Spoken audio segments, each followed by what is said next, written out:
Was it a serial killer or someone the victims knew? Investigators have taken about 4,000 photographs, collected 113 pieces of evidence, and more than 260 tips have been submitted to the FBI.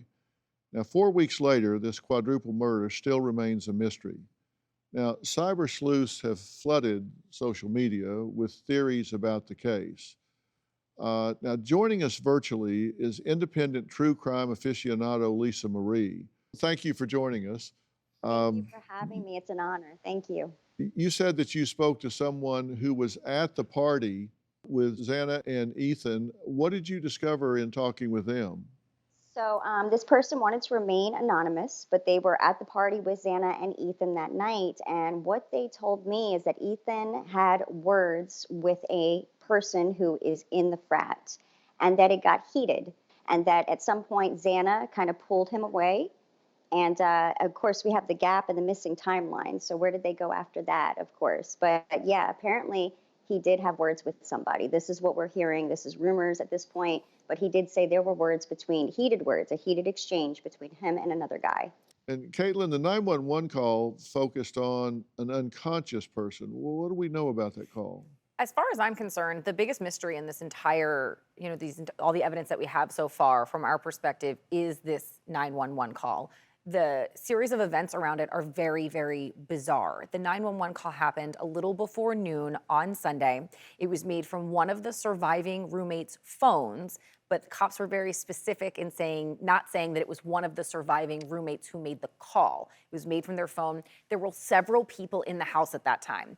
From what we understand from our reporting, the roommates woke up. They tried to get a hold of Xana and Ethan through texts and calls. They couldn't.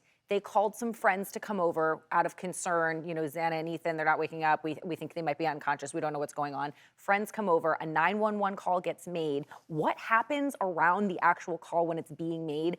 There's a lot of speculation online about what exactly went down and why the call was for an unconscious person and not victims of a brutal stabbing. How would they say unconscious if they didn't try to arouse them? And if they tried to arouse them, how would they not see blood from a double stabbing of this couple? It's copious amounts of blood are going to be at the scene. You would have noticed it. This individual that perpetrated this crime is going to be super saturated in blood. So there would have been a trail perhaps leading out of the bedroom, up the staircase, back down, whatever their points of egress were to get out of this place. You're going to have blood droplets everywhere. I would probably suspect you might even have bloody footprints, maybe contact areas on the wall, because they will just be covered in blood, even if they're wearing gloves. How could you not see that when you walk into this place? There is a theory that the unconscious person was the surviving roommate, that the reason it came from her phone and not her was that, and this is literally based on just online speculation and conjecture, the roommate went up, saw what you're describing, ran out of the house and fainted, or ran down and fainted. The person picked up her phone, called 911. We have an unconscious person, not realizing what had caused her to faint. And several people who were in the house picked up the phone and spoke with the 911 dispatcher. The phone was going from person to person, so it was chaos. Do you have a story or a question for me? Click the link in the description and tell me what in the world is going on.